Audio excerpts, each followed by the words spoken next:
Hi everyone, it's Evangeline here at eTrailer, and today we'll be taking a look at our Saris MHS 2-bike platform rack right here on our 2022 Jeep Wrangler Unlimited 4xe version. So this is going to be a modular bike rack. We have the ability to switch out different trays, move them around really quick, have an add-on on the end. It's its own little modular system. So we'll talk about that and the different specs and measurements, but we're going to focus on our Jeep 4xe today.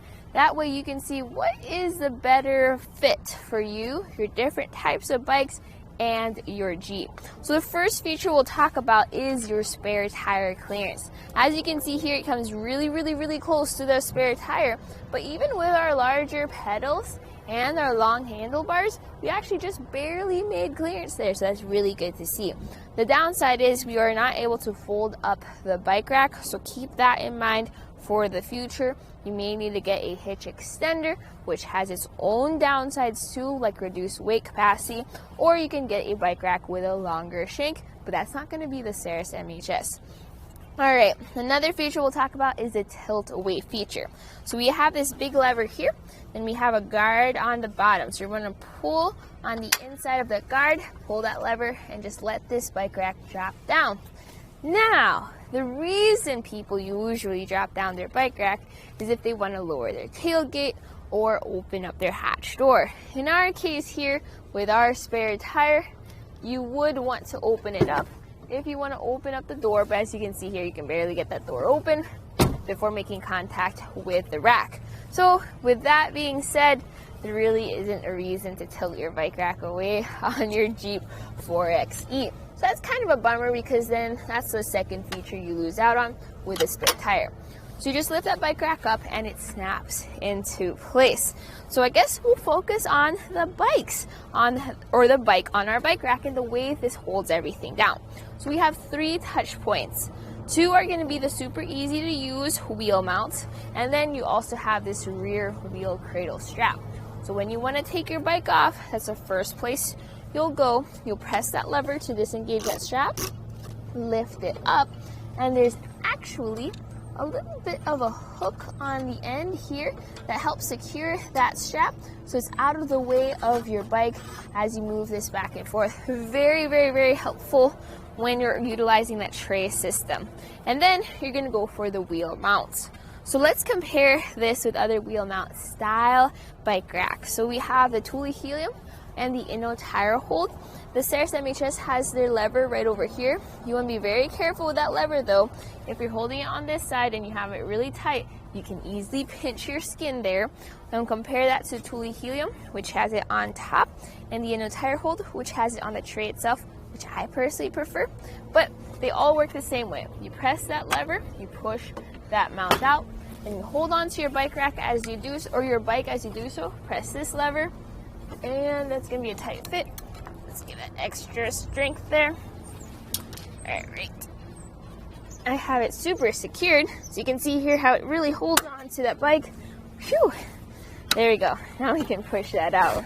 And then from here, we can grab our bike, and we are ready to go on a bike ride. So I'm going to go leave this over to the side so that we can take a closer look at the bike rack itself. Notice how the trays are situated.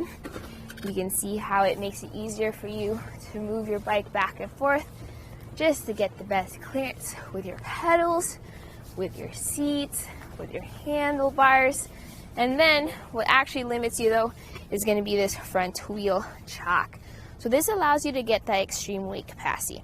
So your heavy electric bike's perfectly fine with that. You have this wheel mount that's secured. That wheel mount can be moved up and down for your different tire widths. You also have this integrated cable lock on each of your trays. That way you can secure your bikes on their own, and usually they try to give you extra lock cords with the base. That way you can get everything keyed alike. Alright, let's move this back into position. I highly recommend putting your straps back in place even when your bikes are not on there. That way they're not flopping around as you drive around. This goes there. So just like that, it's a quick and easy process of mounting and dismounting your bikes. You have the ability to add on another tray right over here That is going to limit your weight capacity down, so not heavy electric bikes out on the end. Let's talk about the clearances with our spare tire. Closest point is going to be from our spare tire to that mast, and that sits at 1 inch of clearance there.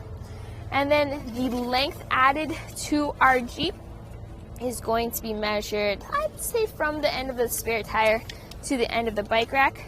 That's going to sit at about 30 inches of length there.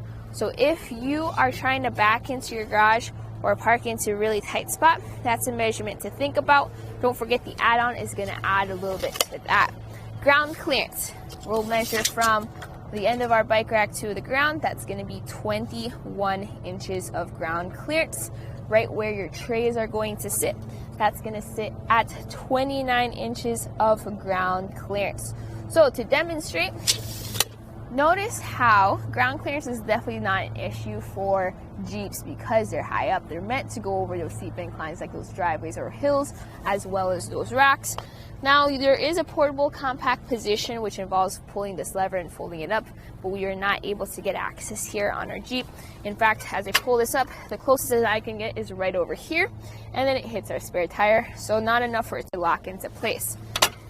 So we'll just go straight into what is it like living with a bike rack like this. You're going to have to keep this in a down position. Fortunately, you can add this on. It was really nice to see that we had clearance with our bikes. We do have a 2-inch shank on our bike rack. Fits right into our 2-inch hitch receiver. This is a heavy rack, so I even put an eTrailer hitch alignment collar on here. That way, once we got that bolt into place, which is our anti-rail bolt, this has a lock on the end. We tighten that down, put the eTrailer hitch alignment collar. That way, the next time we have to install this bike rack, I don't have to look back and forth to make sure that bolt is easy to line up. So my personal thoughts about this bike rack is I really like the MHS system. It's a modular rack. You would look at it if you want something that you can switch out the trays easily and use the different MHS accessories. If you're looking for just a 2-bike platform rack though, there are other bike racks that do pretty much the same job without having all those extra features. So one of them is going to be the Rocky Mounts monorail that has a further distance away for the shank, so you actually have better clearance with your spare tire with that bike rack. Definitely worth checking out here at eTrailer.com, but it's nice to see that we are still able to get the important features of the Saris MHS 2-bike platform rack right here on our 2022 Jeep Wrangler 4xe. My name is Evangeline, and I hope you enjoyed the journey.